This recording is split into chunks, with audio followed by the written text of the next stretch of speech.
Fala aí, meus caros, muito boa noite para vocês, direto aqui de Portugal. E obviamente no domingão falaremos de quê?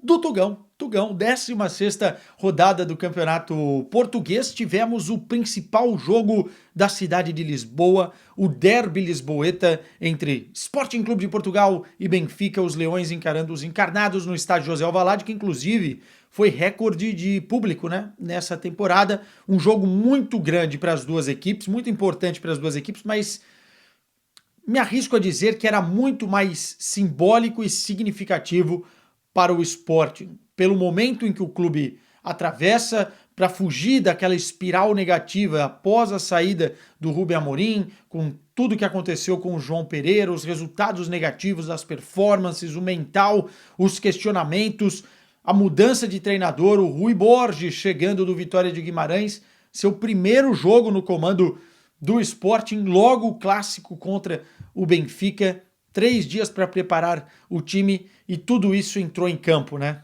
Toda essa pressão. E para o Sporting era um jogo que valia muito mais pela questão mental, cara, né? Sentimental e para mexer com os caras do que propriamente a questão pontual, porque não era um jogo que definiria o campeonato, né? Importante também vencer o rival, mas eu acho que mais do que isso era terminar o ano de 2024 com a chave positiva virada. E pelo que aconteceu no campo, pela simbiose também com os adeptos, né, com o torcedor, pela conexão de ver o time se entregar, se doar mesmo nas dificuldades, eu acho que termina o ano de 2024 dessa forma, né? Uma vitória que significa muito mais do que apenas os pontos. Significa para o Sporting virar a chave, né? E tem a possibilidade de fazer isso. Não sei se vai fazer, mas precisava dessa vitória, né? Sedento por essa vitória. 1-0, gol do Gênica Tamo, aliás, foi um dos melhores em campo, tá? E aos 29 minutos tirou o Sporting destes momentos, dessa espiral negativa e conseguiu uma vitória contra o Benfica.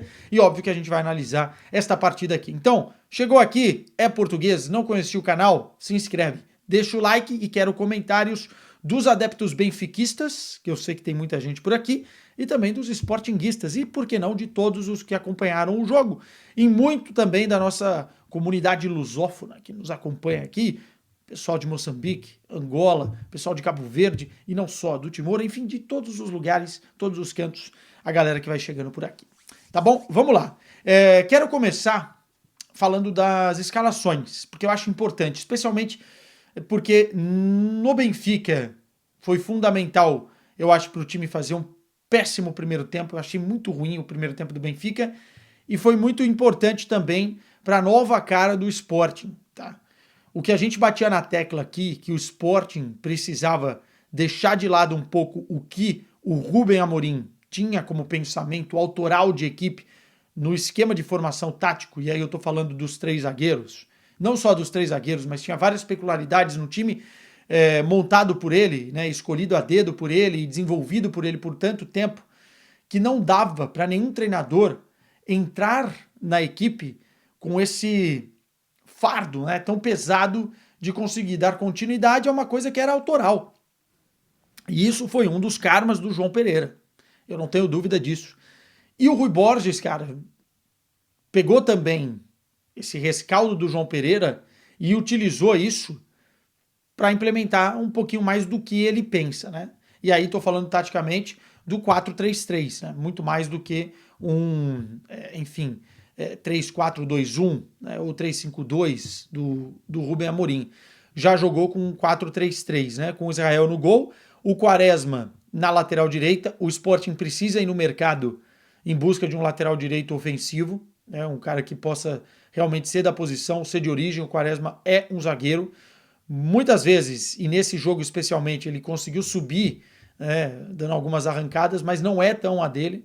O Quaresma fez um jogo muito bom. Tanto que sai depois de se doar, né, e sai com cãibra para a entrada do Fresneda, enfim, mas fez um partidaço o Quaresma, anulando boa parte das subidas do Benfica por aquele lado, né? Tanto no primeiro tempo com o Hamdouni e o Aktürkoğlu, quanto no segundo tempo com o Di Maria. Mas o Quaresma é zagueiro de origem, né? Então jogou de lateral direito, No meiolo da zaga, eu acho que essa é a melhor formação de defensores caso o Saint-Just continue saudável, né? Que esse é o grande problema dele, com o Diomandé e o Saint-Just.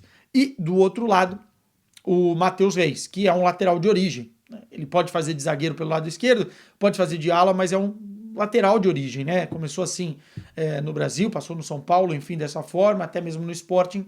Então, enfim, ali não tem problema. O Matheus Reis eu acho que segura bem a parada e tem o Araújo que pode entrar e fazer essa posição também com certa facilidade. O Morita voltando ao time, né? Depois de momentos aí de lesão, enfim, gradativamente, e ele é um jogador fundamental do lado do Hjulmand, que fez um partidaço. Os dois foram muito importantes, especialmente no primeiro tempo, para engolir o meio-campo do Benfica. Né? Tanto que o Bruno Lage tem que mudar do primeiro para o segundo tempo, exatamente no setor, porque as coisas estavam muito mal para o Benfica ali. O Benfica perdeu muitos duelos, né? Tanto em cima quanto também no campo. E aí a coisa não estava andando muito por conta desses dois jogadores que, quando estão bem, fazem uma dupla diferente, o Morita e o Hjulmand. E aí ele jogou com o Catamo como um atacante, basicamente pelo lado direito, né? Às vezes compondo o meio-campo, é verdade, mas mais com liberdade, com o Kenda do outro lado e o Gyökeres mais centralizado no ataque, com o Trincão atrás como uma espécie de meia armador. Para falar do Trincão rapidamente, porque eu acho que ele fez um grande primeiro tempo, caiu no segundo tempo, até pelas mudanças do próprio Benfica. Para mim, o Trincão fez um grande primeiro tempo, tá? Eu acho que ele flutuou muito bem ali no espaço entre a defesa e o meio-campo do Benfica. Ele baixava muito para receber essa bola, a marcação acompanhava ele e ele deixava muito espaço para que o Gyökeres entrasse no facão, né? Entrasse no espaço e confundia a marcação, porque ele conseguia cair para um lado e para o outro, fazendo triangulações, combinando jogadas, tanto com o Catamo quanto também com o Kenda. Eu acho que foi um partidaço do Trincão e ele bem fundamental para o Sporting, né? É o jogador com mais participações em gols do futebol português e no primeiro tempo ele criou várias oportunidades, inclusive uma que o Catamo perdeu cara a cara com o Trubin. O Trubin foi bem no lance, mas eu acho que é um gol perdido do Catamo. Acho que se ele tivesse um pouquinho mais de tranquilidade, ele conseguiria evitar a mancha feita pelo Trubin. Essa foi a escalação do Sporting. Antes de entrar nos detalhes, passar para o Benfica. O Benfica jogou basicamente como joga, mas aí eu acho que às vezes vem esse defeito do Bruno Lage, que é um overthinking, né? Talvez uma... Como ele é um cara que entende muito de futebol, né? Dá para perceber nas conversas, enfim. Eu acho que ele é um estudioso. Ele pensa demais em alguns aspectos e às vezes ele esquece que o simples talvez é o mais importante, né? E eu, quando vi a escalação e vi que o Amdouni jogou no lugar do Pavlidis ou do Arthur Cabral, não tinha um cara de referência lá na frente, eu achei estranho. Porque com uma defesa com o Saint-Just e também com o Diomandé e o Quaresma, né, e assim, bem estruturadas as linhas compactadas do Sporting, cara, é muito difícil você querer colocar um jogador que não é daquela posição para guardar a posição, tanto que ele fica alternando com o Aktürkoğlu, às vezes até com o próprio Di Maria ou com o Osners, que vai ocupar a posição de ponta de lança, de centroavante. Muda muito a característica e acaba atrapalhando os outros companheiros, entendeu? Porque os caras têm lá uma espécie de lua, né, para servir de referência, uma base, e não conseguem orbitar ali para, enfim, de uma certa forma, desempenhar melhor o papel. Então eu já achei errado. Tanto que no primeiro tempo o Amdouni praticamente não pega na bola. Os movimentos de, por exemplo, segurar um pouco, fazer a equipe respirar, não estavam acontecendo, né? Num jogo em que o Benfica vai ter campo para correr, ou no segundo tempo, especialmente no segundo tempo, faz sentido você colocar o Amdouni. Agora, nesse tipo de jogo, eu não abriria mão de ter um ponta de lança mais característico. Achei que o time se perdeu um pouco no meio campo, aí tem a ver também com a estratégia do adversário, mas o Florentino fez um péssimo primeiro tempo.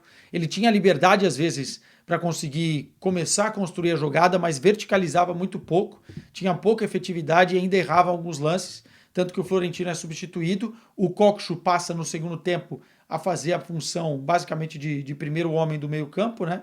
fazendo com que o Di Maria também invertesse de lado para jogar um pouco mais pela esquerda. Isso também porque o Matheus Reis fez um belo primeiro tempo acompanhando as subidas de quem descia ali pelo seu setor, mas ele tem que mudar, porque o primeiro tempo realmente do Benfica é muito abaixo. E se a gente observa, com o Catamo de um lado e com o Kenda do outro, os dois laterais do Benfica, que são basicamente armas importantíssimas nesse esquema, não poderiam subir com facilidade, né? Então o Carreiras ficou muito preso, o Bá ficou muito preso.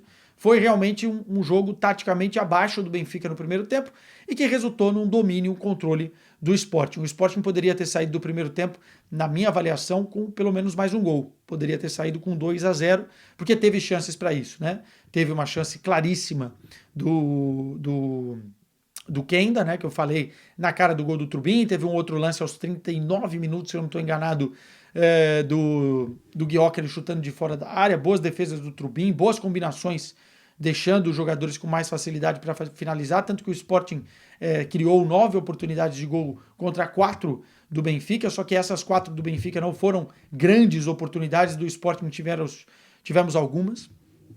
E aí, cara, termina o primeiro tempo 1-0. O gol do Sporting, importante dizer, um duelo particular entre Tomás Araújo, que é da seleção portuguesa, e o Victor Gyökeres, o jogo todo, e o Tomás Araújo levou a pior nesse jogo, né? O Gyökeres, ele tem uma característica muito singular e que todo mundo conhece, que é a bola em velocidade, no giro do corpo, ele consegue ganhar a frente do zagueiro, e aí é muito difícil parar, porque ele tem um arranque com a bola fantástico, né? Fenomenal. É um jogador diferente. Então o que o zagueiro tem que fazer, o defensor tem que fazer? Não pode dar o bote errado. Tem que controlar bem o espaço e talvez dar 2 passos atrás para deixar ele dar aquela arrancada para você dar o bote. Né? Porque você dá o bote errado, acabou.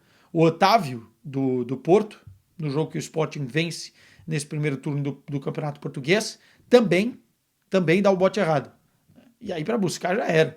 Mas não é só uma vez, ele faz isso várias vezes. Só que o problema é você saber que ele faz isso, outro problema é você defender isso com qualidade durante 90 minutos. Tomás Araújo vacilou, o Gyökeres foi que nem um foguete para a linha de fundo, centrou no meio, o Catamo estava bem posicionado para fazer 1-0. Mas metade do gol foi do Gyökeres, a 6ª assistência do Gyökeres na temporada, termina o ano de 2024 civil como artilheiro, né, dos principais campeonatos em termos de número de gols marcados. Foi um ano espetacular do Victor Gyökeres. Ele poderia ter feito gol nesse jogo, acabou não fazendo. Segundo tempo, com a mudança, né, entrou o Barreiros no lugar do Florentino, o Barreiros mais liberado na frente. É um jogador que, inclusive, costuma pisar na área para ser um homem de referência na bola aérea, né? Ele tem boa impulsão e isso facilita em alguns lances. Só que, cara, se você precisa de alguém lá dentro da área, por que você não tem um ponta de lança de origem, né? Então, assim, o Barreiros ficava entrando nessa função de ponta de lança para cair do lado do Amdouni, o Di Maria inverteu de papel, o Aktürkoğlu, o Benfica melhorou. Melhorou porque o Coxu organiza melhor o jogo do que o Florentino. O time também passou a ter mais uma postura de agressão, né? Buscando o resultado. Os laterais subiram, pressionando o Sporting na saída de bola, que eu acho que é uma das grandes debilidades do Sporting, tá? O Sporting erra muito na saída de bola, deu alguns sustos nos seus adeptos, mas mesmo essa pressão do Benfica, teve um lance que o Amdouni perdeu numa bola do Coxu, se eu não estou enganado, alta assim, né? Que se fosse um ponta de lança, ele faz um movimento de ponta de lança, tá na posição do ponta de lança, dentro da área, talvez fizesse o gol. Né? Ele chuta por cima do gol. Foi a chance mais clara que eu lembro do Benfica no jogo. Mas o Benfica melhora. Não a ponto de dizer que controlou todas as ações, controlou o jogo no segundo tempo, como o Sporting fez na primeira etapa, mas melhorou. Eu acho que o Rui Borges demorou para mexer, né? Porque ali tem um momento que o Benfica realmente está assustando, chegando com o Di Maria organizando as jogadas, com os laterais subindo, enfim, com alguns lances de perigo, Israel sendo pressionado lá na saída de bola. Eu acho que o Rui Borges demora para mexer, mas depois das substituições o Sporting volta a ganhar fôlego e começa a ter mais velocidade nas saídas. Né? O Trincão cai muito de produção no segundo tempo, até pela postura do time. Tem também uma parada que eu acho que é o medo natural, vivendo tudo que viveu, né, desse espiral negativo, o medo de perder o resultado de 1-0, né? Então o time vai se retraindo, não vai arriscando tanto. Se tivesse talvez mais confiante, tinha matado o jogo num contra-ataque. E aí perde algumas oportunidades já nos 15 minutos finais da partida em alguns contra-ataques. O Catamo foi muito mal no lance que ele poderia ter acionado seus companheiros. Eram 3, 4 jogadores do Sporting contra 2 jogadores do Benfica. O Tomás Araújo vai bem na recomposição. E no final das contas, o Sporting tem mais uma chance com o Gyökeres e poderia ter feito, né? Assim, acho que se o jogo terminasse 2-1, 3-1 para o Sporting, poderia ter acontecido, mas 1-0 tá de bom tamanho e tá justa. A vitória é justa. Acho que os benfiquistas também vão analisar nesse sentido. Foi um jogo ruim do Benfica, o Benfica precisa entender o que aconteceu, especialmente não inventar tanto nesse tipo de partida, deixar o time mais confortável, porque o adversário já tinha pressa. Era o Sporting que tinha pressa, né? Estava atrás do Benfica na tabela. E me pareceu o Benfica bem mal, especialmente na primeira etapa. Com a vitória, o Sporting passa aos 40 pontos, o Porto também com 40 pontos. Atenção ao Porto, que apesar de capengar, apesar dos momentos ruins na temporada, é líder, né, a nível pontual, junto com o Sporting, e tá competindo, né? Tá competindo. Não tem mais a Taça de Portugal, é verdade, vai priorizar o Campeonato Português certamente, e está competindo com o tal de Rodrigo Mora, que resolveu jogar bola, mas isso é assunto para outros vídeos aqui no canal. Meus caros, grande vitória do Sporting, no momento fundamental para o clube, num jogo que vale mais do que a questão pontual, como eu falei, e que talvez faça o Sporting entrar em 2025 muito melhor do que terminou o ano de 2024, a nível de resultados, a nível de confiança, a nível de exibição. E aí vem o retorno de alguns jogadores lesionados, daqui a pouco o Pote está de volta. Então acho que o Sporting, nas mãos do Rui Borges, tem condição de ser mais competitivo, e esse resultado foi fundamental para dar essa tranquilidade e confiança para o trabalho. A ver, cenas dos próximos capítulos. Beijo para vocês, se cuidem e boa semana, hein? Se eu não aparecer por aqui, boa virada de ano pra gente, 2024 e 2025. Tchau!